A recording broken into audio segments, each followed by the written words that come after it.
After the will reading, my billionaire grandfather's lawyer called and said, "You need to come now. Come alone."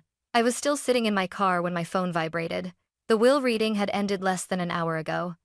My family had already decided who won, who lost, and where I belonged quietly, painfully, without asking me a single question. My name is Chloe Miller. And at that moment, I thought the worst part was already over. Then I answered the call. "Chloe," the lawyer said, his voice low and unsteady, "you need to come to my office right now. Don't tell anyone, and don't bring anyone with you." I laughed nervously and asked why. There was a long pause. "Because what you heard today wasn't the whole truth," he said. "And if the wrong people find out you're here, everything changes." As I drove toward his office, one thought wouldn't leave my mind. If my grandfather trusted me with this secret after his death, what was everyone else so desperate to hide? The will reading took place in a quiet conference room that smelled faintly of leather chairs and expensive coffee. The kind of room where people pretended to be respectful, while silently counting what they hoped to gain. My billionaire grandfather, Robert Miller, had been buried just 3 days earlier. And yet, sitting around that long, polished table, no one looked like they was grieving anymore. They looked like heirs. My uncle leaned back in his chair, fingers steepled, already confident. My aunt kept glancing at her phone, as if the words on the paper in front of her were just a formality delaying her next appointment. Even my cousins, people I grew up with, avoided my eyes, like they already knew something I didn't. I sat at the far end of the table, alone. The lawyer cleared his throat and began reading in a calm, measured voice, as if he were announcing quarterly earnings instead of my grandfather's final words. Stock portfolios, real estate, trust funds. Every name but mine came with numbers that made the room subtly shift. Small smiles, relaxed shoulders, quiet exhales of relief. Then my turn came, and to my granddaughter, Chloe Miller. The room went still. I straightened without meaning to, my heart tightening. I leave the sum of $50,000 to be transferred within 30 days. That was it. No properties, no shares, no role in the family foundation. Just a number that felt strangely small in a room full of wealth. For a split second, I wondered if I had misheard, but when I looked up, no one else looked confused. My uncle gave a thin smile and said softly, "Well, that's generous, considering." "Considering what?" No one answered that question. They didn't need to. The message was clear. This is where you stand. I didn't argue. I didn't cry. I didn't ask why. I simply nodded.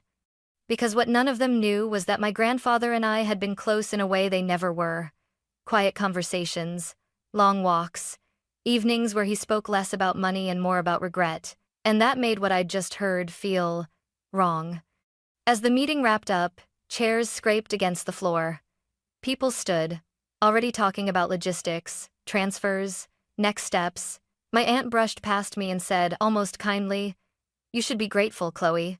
Many people would be thrilled." I forced a smile. "I am," I lied. Outside, the late afternoon sun felt too bright. I sat in my car with the engine off, staring at the steering wheel, replaying my grandfather's voice in my head. "Never confuse fairness with truth," he once told me. At the time, I didn't understand what he meant. Now, I felt it in my bones. The will reading hadn't just distributed money. It had drawn a line, and I had been placed firmly on the outside of it.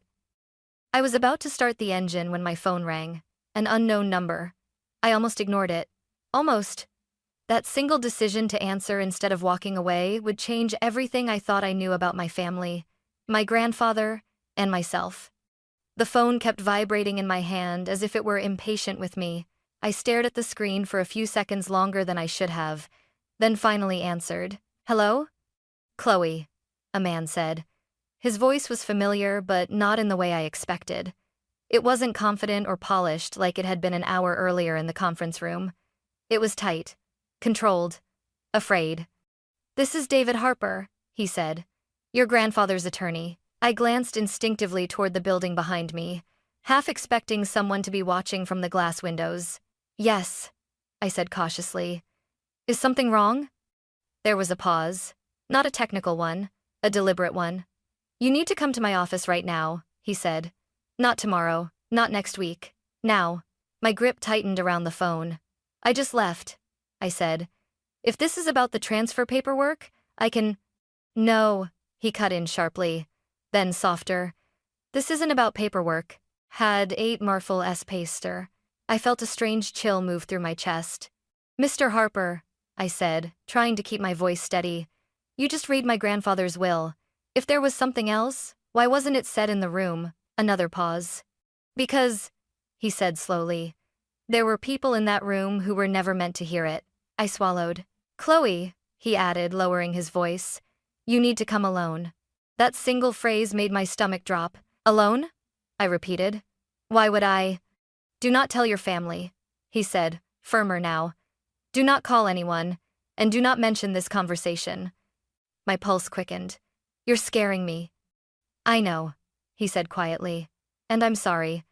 But if you trust your grandfather even a little, you'll get in your car and drive here now. The line went dead.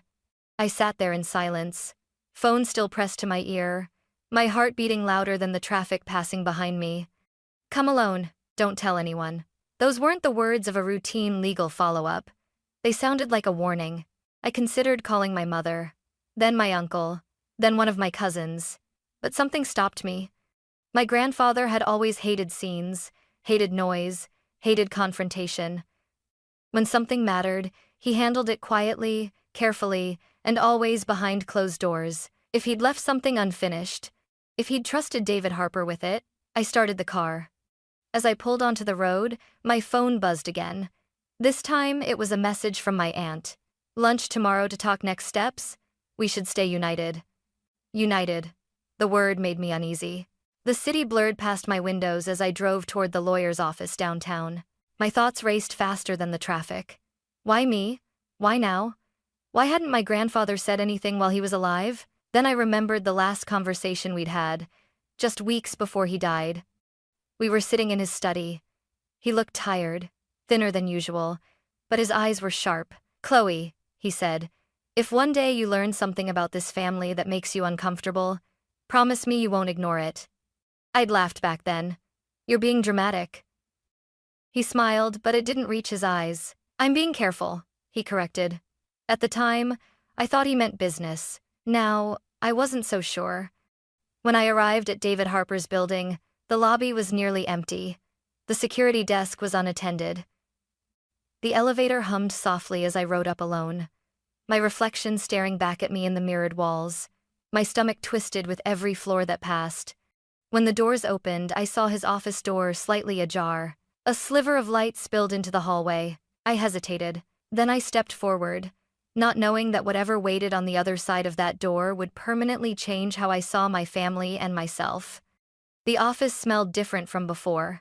Not like coffee and paper, but something sharper like stress that had been sitting in the air too long. Chloe, David Harper said, the moment I stepped inside. He stood up so quickly that his chair rolled back and bumped against the wall. Close the door, please. I did. The click of the lock echoed louder than it should have. He didn't offer me a seat right away. Instead, he walked to the window and glanced down at the street, then pulled the blinds halfway closed. You're probably wondering why I didn't say any of this during the will reading, he said. Yes, I replied. That's exactly what I'm wondering. He finally gestured toward the chair across from his desk.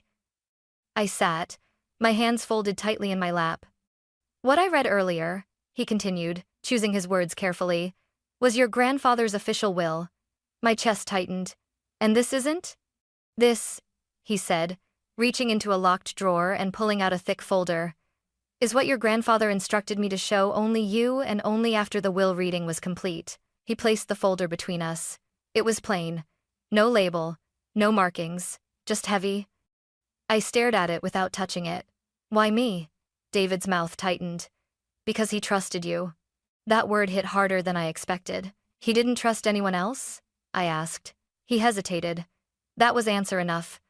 Chloe, he said quietly, your grandfather was deeply concerned about what would happen once he was gone. Not just to his assets, but to the truth. I felt my pulse in my throat. What truth? Instead of answering, he slid the folder toward me. Open it. My fingers trembled as I lifted the cover. Inside were documents I didn't recognize. Legal notes, handwritten letters, and copies of emails. Some were dated years back, others were recent. All of them carried my grandfather's unmistakable handwriting in the margins. "What is this?" I whispered. "Those are records your grandfather kept privately," David said. "Not filed, not shared, not included in the estate summary." I flipped through a few pages. There were references to power of attorney changes, notes questioning financial decisions made on his behalf, emails he'd never sent, marked unsent in bold ink. My heart began to race. He believed, David continued, that someone close to him was making decisions he didn't fully agree with, decisions he felt pressured into. Pressured, I repeated. Yes. The words sat heavy between us. Why didn't he stop them? I asked. He was powerful. He had money, lawyers. David let out a slow breath. Because power doesn't protect you from family. I closed the folder slowly. This doesn't make sense, I said. If there was something wrong, why give everyone else so much? Why leave me so little? David looked at me carefully. Because the will wasn't about reward, he said. It was about exposure. I frowned. What do you mean? He believed, David said, lowering his voice, that if the truth came out all at once, certain people would react badly. He wanted to see who felt safe and who felt threatened. A chill ran through me. You're saying the will was a test? Yes. And I failed? I asked bitterly. No, he said quickly. You passed. I looked up at him sharply. You were the only one who didn't argue, he said. You didn't demand answers. You didn't try to negotiate. You didn't look relieved or angry. You just accepted it. My throat tightened. Because I thought he didn't care. David shook his head. Because he knew you'd come here when I called. I leaned back, suddenly dizzy. So what am I supposed to do with this? I asked. Because if my family finds out, they can't, he said firmly. Not yet. Why? Because some of the names in that folder, he said slowly, belong to people who don't like losing control. Said as it that Keynes. Silence filled the room. I thought of the smiles at the will reading, the quick confidence, the way no one had looked surprised by my small inheritance. You're telling me my grandfather was scared? I said. Yes. And you're telling me, I continued, my voice shaking now, that he trusted me enough to leave this behind? David nodded. I stared at the folder again. Whatever was inside, it wasn't money. It was a responsibility. And the moment I accepted it, I knew one thing with absolute certainty. The will reading hadn't been the end of my grandfather's story. It was the beginning of mine. I didn't leave the office right away. I sat there, staring at the folder on David Harper's desk, as if it might start speaking on its own if I waited long enough. Tell me the truth, I said finally. Not the careful version, not the lawyer version. David's shoulders sagged, just slightly. The truth, he said, is that your grandfather spent the last year of his life afraid of his own family. Those words landed harder than anything I had read so far. That's not possible, I said. He was surrounded by people, by relatives, by people who needed him, David interrupted gently, and people who were very invested in keeping things exactly the way they were. I looked down at my hands. They were clenched so tightly my knuckles had turned pale. He started calling me late at night, David continued. Not about contracts, not about money, about pressure. Pressure to do what? To sign things he didn't fully agree with. To approve changes he didn't feel comfortable questioning anymore. Have never buddy stay dating. My chest tightened. Why didn't he just say no? David hesitated again. It was becoming a pattern. Because saying no, he said slowly, meant conflict. And your grandfather hated conflict more than he feared consequences. I flipped the folder open again, my eyes scanning pages I hadn't dared to read closely before. There it was. A handwritten note in the margin of a legal draft. They say it's easier this way. I'm not so sure. Who are they? I asked. David didn't answer immediately. Chloe, he said. If I say their names now and you walk out unprepared, I can't protect you. The word protect made something twist in my stomach. I don't need protection, I said, though my voice betrayed me. You do, he replied calmly. Because the moment they realize you've seen this, their behavior toward you will change. How? Subtle at first, he said. Questions, invitations, concern. And if that doesn't work, pressure. Pressure, I swallowed. You're talking about my family. Yes. The room felt smaller. The walls closer. Why leave me so little? I asked again, my voice breaking despite myself. Why make me look insignificant? David leaned forward. Because invisibility can be safety, he said. He believed that if you looked unimportant, you'd be ignored long enough for the truth to survive. I laughed bitterly. So he let them humiliate me. He let them underestimate you, David corrected. Silence stretched between us. I loved him, I said quietly. I thought he loved me too. David's expression softened. He did. That's why he didn't give you money. I looked up sharply. Money ties you down, he continued. It makes you dependent. It makes you visible. He wanted you free enough to walk away if things turned dangerous.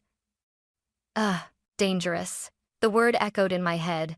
So, what happens now? I asked. David reached into another drawer and pulled out a single envelope. This, he said, is a personal letter your grandfather wrote to you. Not as an heir, not as a beneficiary, as his granddaughter. My hands shook as I took it. You should read it alone, he added. But before you go, there's something else you need to know. I looked up. Some members of your family have already contacted me since the will reading, he said quietly. My heart skipped. About what? About whether there was anything else, he said. Anything that wasn't read out loud. I stood abruptly. They know? I asked. They suspect, he replied. And suspicion makes people impatient. I clutched the envelope to my chest. Chloe, David said firmly. From this moment on, every choice you make matters. Who you trust, what you say, and when you decide to speak. I nodded slowly, my mind racing. As I left the office, the city felt louder than before. Every passing glance felt heavier. Every vibration of my phone made my heart jump, because I understood something now. My grandfather hadn't left me behind. He had placed me at the center of a storm he'd been holding back for years. And, whether I wanted it or not, that storm was finally moving. I didn't plan to confront my family that night. But the moment I stepped into my apartment and saw the missed calls piling up on my phone, I knew waiting was no longer an option. 3 from my uncle, 2 from my aunt, 1 message from my cousin that simply said, "We need to talk, tonight." They already knew something had shifted. I stood in the middle of my living room, my grandfather's sealed letter still untouched on the table, and felt the weight of a decision pressing down on my chest. If I stayed silent, I could pretend nothing had changed. If I spoke, everything would unravel. An hour later, I found myself standing in my Uncle Richard Miller's living room. Everyone was there. Too many people, too neatly arranged. Like a meeting that had been rehearsed. Richard sat in his armchair, hands folded calmly. My Aunt Linda stood by the window, arms crossed. My cousins leaned against the counter, avoiding my eyes. No one asked how I was doing. "Chloe," Richard said gently, "thank you for coming." That tone. The one adults use when they think they're being kind but are really asserting control. "You wanted to talk," I said. "Yes," Linda replied quickly. "We're concerned about you." Concerned? I felt my jaw tighten. Concerned about what? I asked. Richard sighed, as if this were all terribly inconvenient. "We heard you went back to David Harper's office." The room went quiet. I didn't deny it. "Why?" my cousin Evan asked. The will reading was over.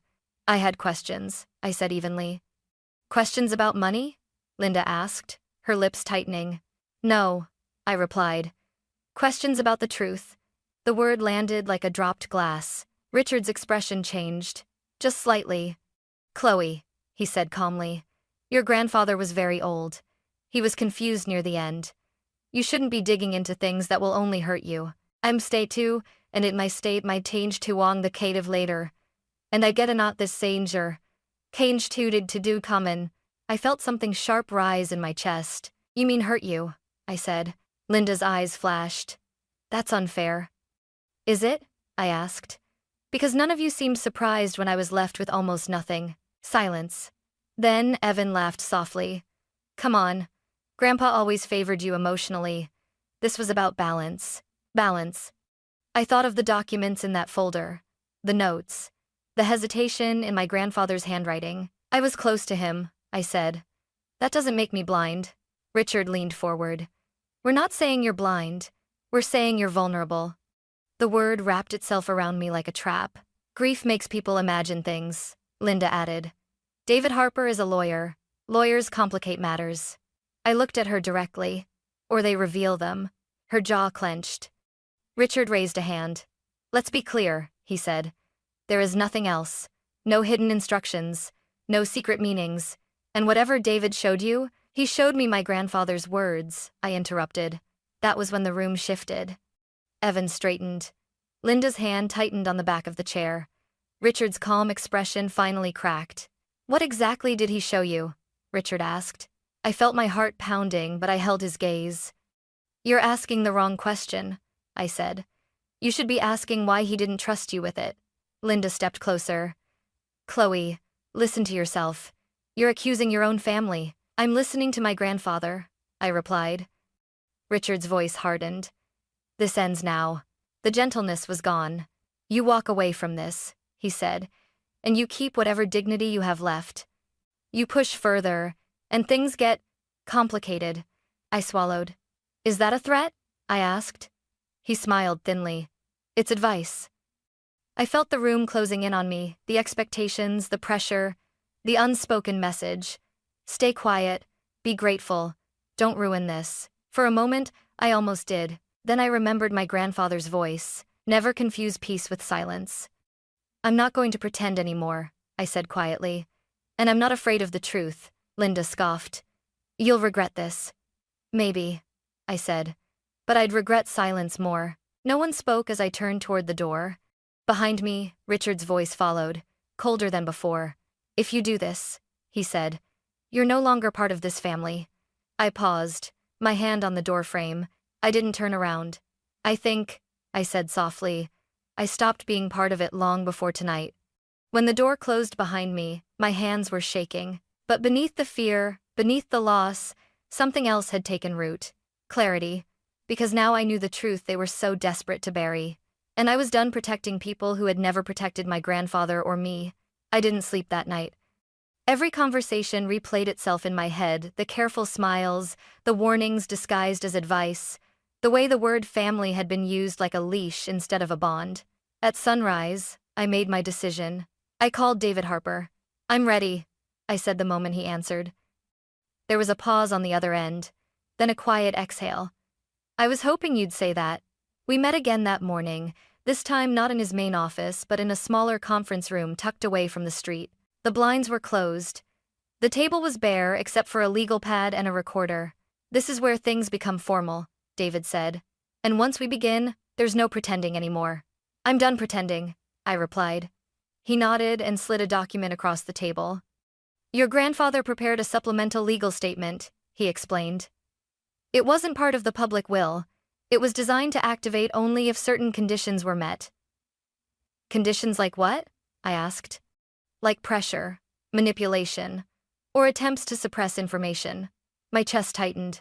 So, he expected this. Yes, David said, and he prepared safeguards.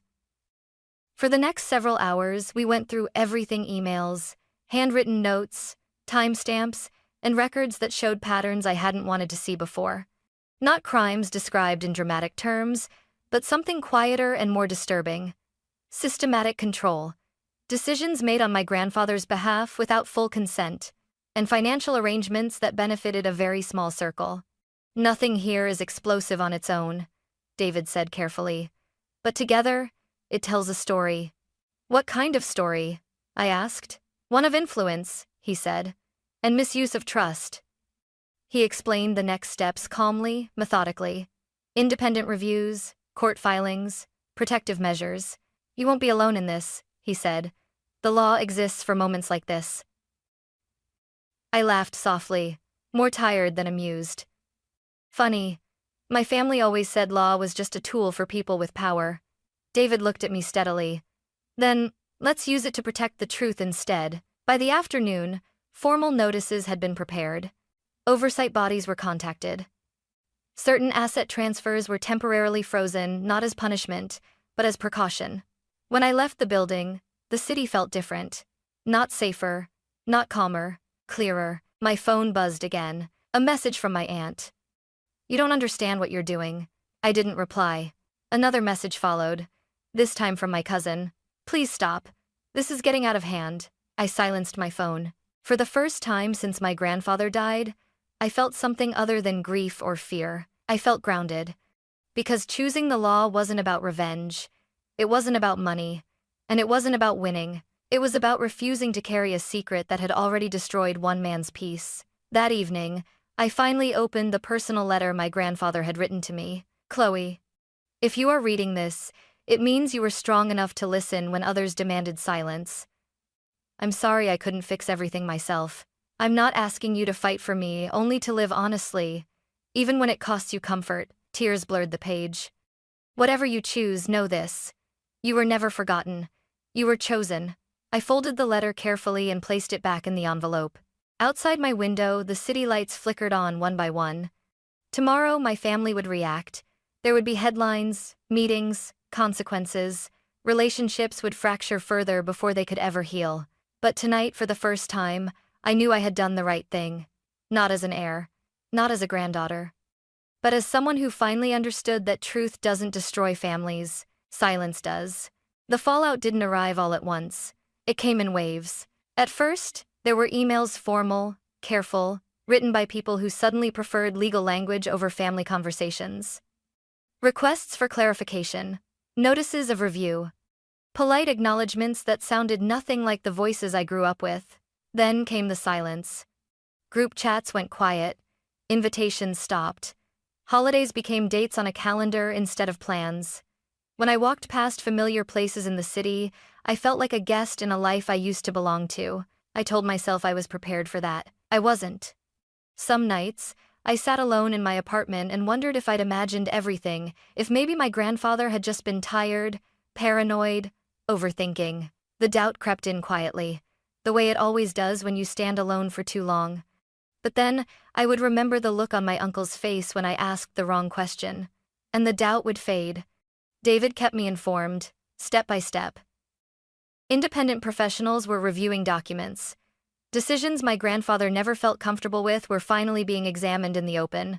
Nothing dramatic, nothing rushed, just truth, moving at the speed of the law. Whatever happens, David told me during one call, you did the right thing by not carrying this alone. Still, doing the right thing didn't make the loneliness disappear. One afternoon, I received a message from my cousin Evan. I hope you know what you've done. I stared at it for a long time before replying. I do. That was all I sent.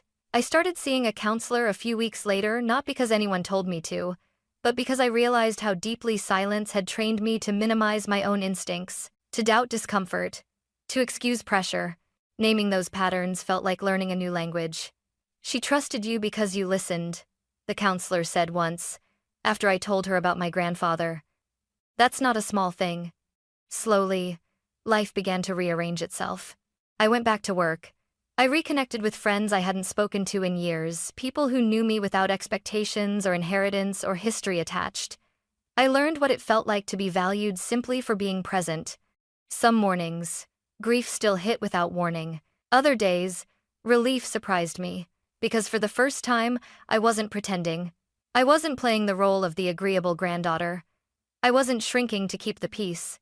I wasn't carrying someone else's fear. One evening, as I walked home under the soft glow of streetlights, I realized something had changed inside me. I wasn't waiting for permission anymore. Whatever the outcome, whatever relationships were permanently altered, I had chosen clarity over comfort. And that choice, painful as it was, had given me something I didn't know I'd been missing, my own voice. Time didn't fix everything, but it softened the sharpest edges. Months later, the legal process reached its conclusion. Certain decisions made in my grandfather's final years were officially reversed. Oversight was restored. His intentions, quiet, careful, and often misunderstood, were finally recognized for what they were. There were no dramatic apologies. No sudden reunions. Just a quiet acknowledgement that the truth had been real all along. I stood alone one afternoon in my grandfather's old study, the room where he used to sit for hours, thinking. The shelves were emptier now, the desk cleared of papers, but the air still felt familiar. I placed his letter back into my bag, knowing I would carry it with me wherever I went. For a long time, I believed families broke because of conflict. Now I understand something different. Families break because of silence. Silence that allows pressure to grow.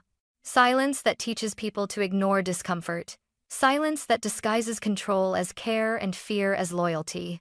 My grandfather didn't ask me to fight. He asked me not to look away. And that changed how I see everything. I learned that money can confuse love, but it can't replace integrity. That being kept comfortable is not the same as being respected. And that walking away from manipulation, even when it wears the face of family, is not betrayal. It's self-respect. If there's one thing I hope someone hearing my story takes with them, it's this. Love should never require you to stay quiet about harm. Protection should never come at the cost of your voice. And the law exists not to punish families but to protect people when loyalty is used against them. I didn't walk away richer in the way people usually mean. But I walked away lighter. Free from secrets that were never mine to carry. Free from roles I never agreed to play. Free to build a life rooted in honesty, not fear. My grandfather once told me that truth doesn't shout, it waits. And when you're finally ready to listen, it asks only one thing in return: courage. That day, I chose it. And I've never regretted that choice since.